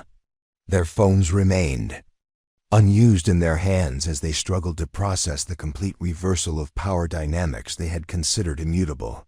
Sarah maintained her control hold on Blake for exactly the amount of time necessary to establish complete dominance while avoiding any actions that could be characterized as excessive force. Her military training had included extensive instruction in the legal and ethical use of defensive force, and she understood precisely how to neutralize a threat while remaining within the boundaries of justifiable self-defense. "I'm going to release you now, Blake," Sarah continued in the same calm, authoritative tone. "You're going to sit down quietly at that desk and remain there until school security arrives. If you make any sudden movements or attempt to leave this room, I will restrain you again, and the experience will be significantly less comfortable. Do you understand?" Blake nodded frantically, his earlier bravado completely shattered by the realization that he had attacked someone who possessed capabilities he had never imagined. When Sarah released him, he immediately collapsed into the nearest chair, cradling his arm and staring at her with a mixture of fear and bewilderment that made it clear his worldview had been fundamentally altered by the encounter. The other students in the multimedia center remained silent as Sarah calmly walked to her desk and activated the emergency communication system that connected directly to the main office. Her movements were deliberate and controlled, displaying none of the adrenaline or emotional disturbance that would be expected from someone who had just been physically attacked. To the students watching, she appeared as composed and professional, as if she had just finished explaining a homework assignment. "This is Sarah Chen in the Multimedia Center," she said into the communication device, her voice carrying clearly across the silent room. "I need school security and administration to respond immediately. A student has just physically assaulted me, and the situation has been contained. Please send Dr. Hoffman and security personnel right away." The formal language and calm delivery of her report stood in stark contrast to the chaos and emotion that typically characterized disciplinary incidents at Lincoln High. Sarah's professional demeanor made it clear that she was treating the situation as a serious criminal matter rather than a typical teenage behavioral problem, setting the tone for everything that would follow. As they waited for administrators to arrive, Sarah began collecting the recording devices she had strategically placed throughout the school over the past several days. The equipment had captured not only Blake's physical attack, but also hours of planning conversations and harassment activities that would provide irrefutable evidence of the coordinated campaign that had preceded the assault. Blake's friends watched in growing horror as Sarah methodically retrieved hidden cameras and audio recording devices from locations they had never suspected were under surveillance.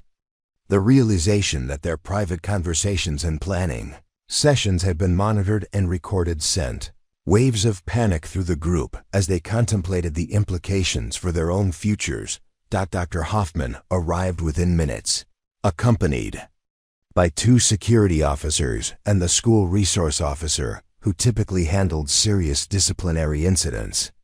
Their expressions reflected the gravity of a situation that had escalated far beyond the usual teenage conflicts they were accustomed to managing.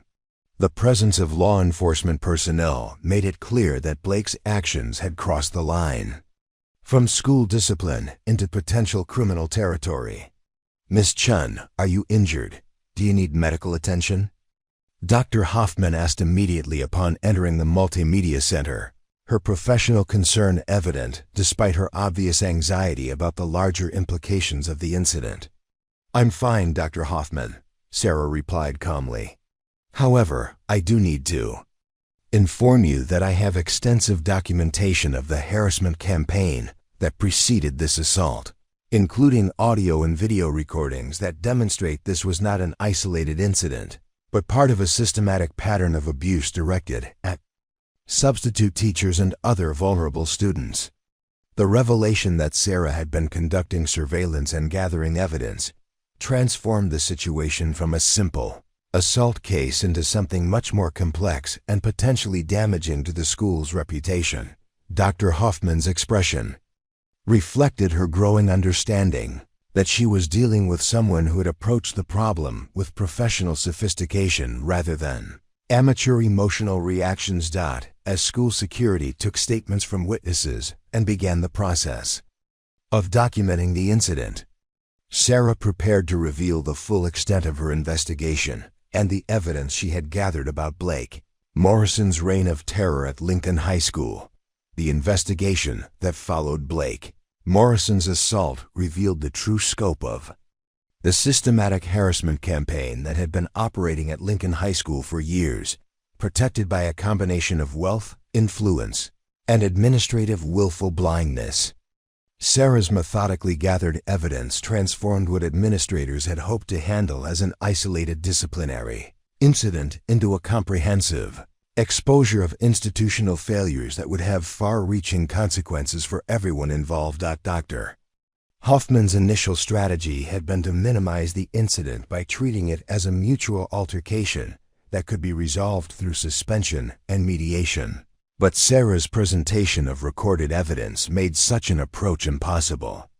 The audio recordings captured not only Blake's physical attack, but hours of planning conversations where he and his friends discussed previous victims, celebrated successful campaigns of harassment, and explicitly planned the escalation that had led to the assault.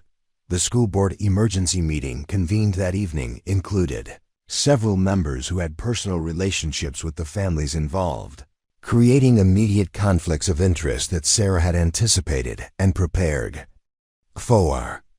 Patricia Morrison, Blake's mother, attempted to control the narrative by characterizing her son's behavior as typical teenage acting out that had been criminally mishandled by an unstable substitute teacher with questionable qualifications. "We're talking about a young man who made a mistake in a moment of frustration," Patricia Morrison declared to the assembled board members, many of whom had received substantial campaign contributions from her family over the years. Instead of handling the situation with appropriate educational guidance, this substitute teacher chose to assault a student and then apparently conducted illegal surveillance activities throughout our school. Sarah's response demonstrated the strategic thinking that had made her successful in military operations where political considerations could not be allowed to interfere with mission objectives. She had prepared comprehensive documentation that included not only her own recordings, but also testimonials from previous victims, academic records showing grade manipulation, and financial documentation revealing the complex web of relationships that had protected Blake's group from consequences. "Mrs. Morrison, I understand your concern for your son," Sarah replied calmly, addressing the school board with the same professional composure she had maintained throughout the crisis.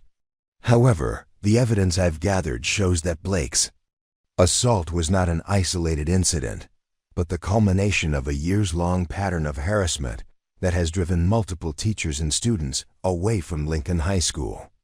The recordings Sarah played for the school board revealed conversations where Blake's group discussed their systematic targeting of substitute teachers, celebrated the resignation of a student teacher they had driven to a nervous breakdown, and planned increasingly aggressive tactics designed to establish their dominance over school personnel. The audio quality was crystal clear, making it impossible to dismiss the evidence as misunderstanding or teenage exaggeration. More damaging were the recordings that captured faculty members discussing Blake's behavior with resignation rather than outrage, revealing that teachers and administrators had been aware of the harassment campaign but had chosen to avoid confrontation rather than protect vulnerable colleagues. Several conversations included explicit references to the Morrison family's influence and the career risks associated with challenging their son's behavior. The Crawford twins' parents attempted to distance their daughters from Blake's actions by claiming they had been unwilling participants in his schemes.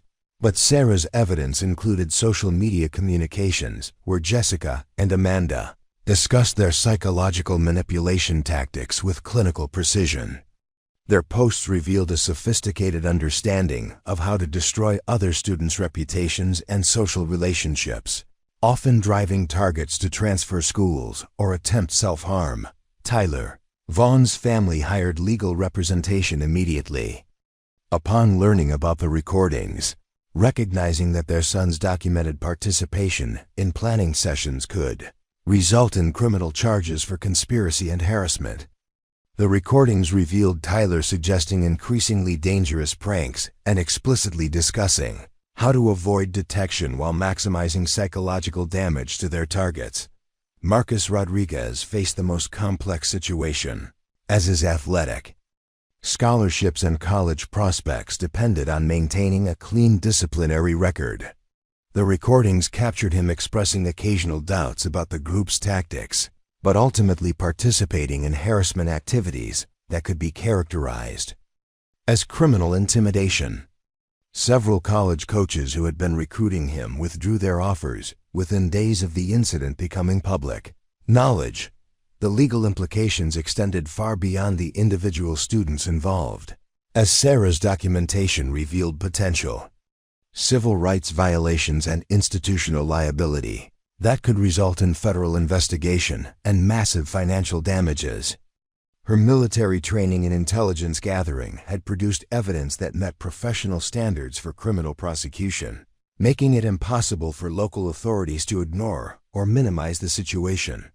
The community response split along predictable lines, with wealthy families attempting to characterize the incident as an overreaction to normal teenage behavior, while parents of previous victims began coming forward with their own stories of harassment and institutional indifference.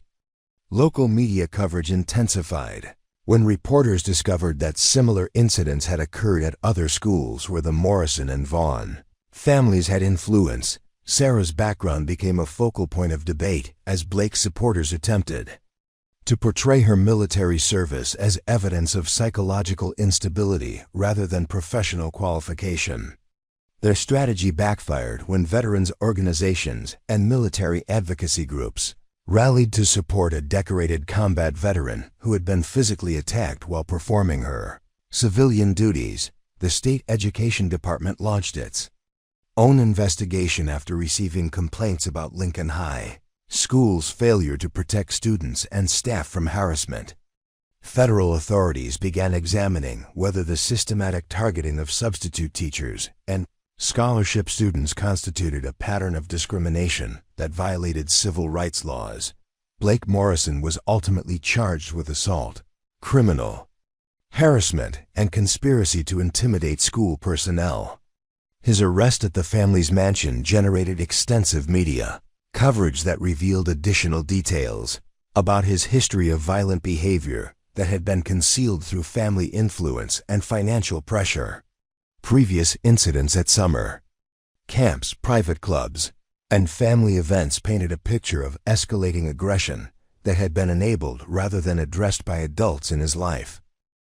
The long-term consequences extended throughout the Lincoln High School community as parents demanded administrative changes and accountability for the systematic failures that had allowed the harassment campaign to continue unchecked.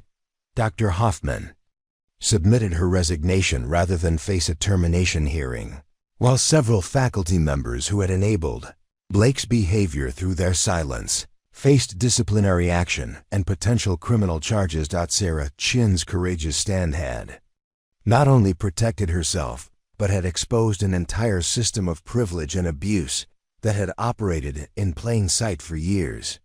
Her military training and strategic thinking had proven that individual courage and professional competence could triumph over institutional corruption and wealthy privilege when applied with sufficient skill and determination. The transformation of Lincoln High School would take years to complete, but the foundation for change had been established through the actions of one substitute teacher who refused to accept that harassment and intimidation were inevitable parts of the educational environment. 6 months after the incident that had shattered Blake Morrison's reign of terror, Lincoln High School had undergone a transformation that extended far beyond simple policy changes or administrative reshuffling. Sarah Chen walked through hallways that now buzzed with a different kind of energy, one characterized by mutual respect, academic focus, and the kind of positive school culture that had seemed impossible during the dark years of systematic harassment and intimidation. Sarah's role at the school had evolved dramatically from substitute teacher to full-time faculty member and coordinator of the newly established Student Advocacy and Safety Program. The position had been created specifically for her, recognizing that her unique combination of military training, teaching ability, and demonstrated courage made her ideally suited to prevent future incidents while supporting students who had been victims of bullying or harassment. The physical changes to the school environment were immediately apparent to anyone familiar with the previous atmosphere of fear and tension. Security cameras had been upgraded and expanded, but more importantly, students moved through the corridors with confidence rather than the careful awareness that had characterized life under Blake's regime. Teachers engaged with students openly and enthusiastically, no longer worried about attracting the attention of privileged bullies who could destroy careers with impunity. Blake Morrison himself had become a cautionary tale whose fall from power served as a powerful reminder that privilege and wealth could not protect someone from the consequences of criminal behavior. Following his conviction on multiple charges including assault, harassment, and conspiracy, he had been sentenced to community service, mandatory anger management counseling, and probation that would extend through his planned college years.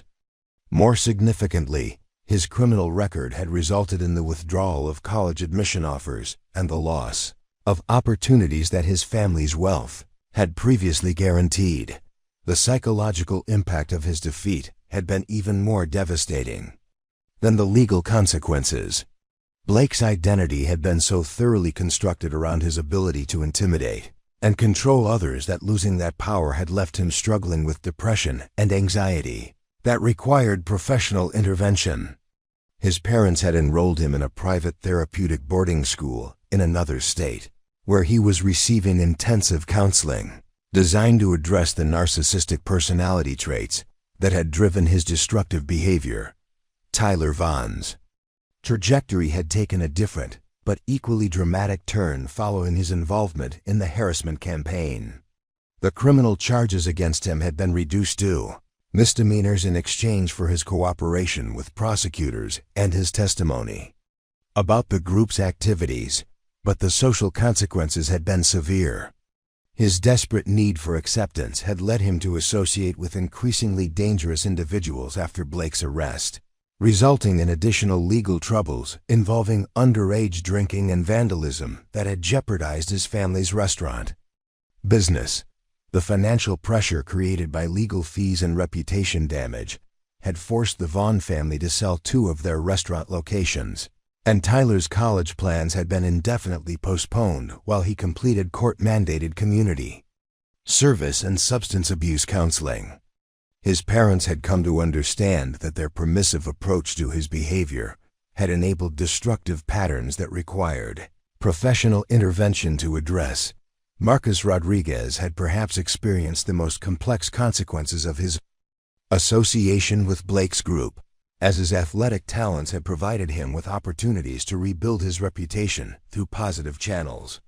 Several college wrestling coaches had been willing to overlook his involvement in the harassment campaign after he demonstrated genuine remorse and committed to extensive community service working with younger students. His scholarship to Penn State had been reinstated after a probationary period during which he had excelled academically while serving as a mentor for at-risk youth in the community. Marcus had used his experience as a cautionary tale in presentations to middle school students about the dangers of peer pressure and the importance of moral courage in challenging inappropriate behavior. The Crawford twins had faced the most severe social consequences for their role in the psychological manipulation and character assassination that had been central to Blake's campaign. Their sophisticated understanding of social media and reputation destruction had made them particularly dangerous opponents, but it had also made their downfall more complete when their tactics were exposed to public scrutiny. Jessica and Amanda had been forced to transfer to a private school in another district after their behavior became the subject of a documentary about cyberbullying that had been produced by a local television station. Their parents' legal practice had suffered significant reputation damage when clients learned about their daughter's systematic cruelty, leading to a substantial decrease in business and the family's decision to relocate to another state. Twins' experience had become a case study in educational psychology programs about the long-term consequences of bullying behavior and the importance of early intervention to prevent the development of antisocial personality traits. Their social media accounts, once weapons of destruction, had been permanently deleted, and they were required to undergo psychological evaluation and counseling as part of their legal settlement.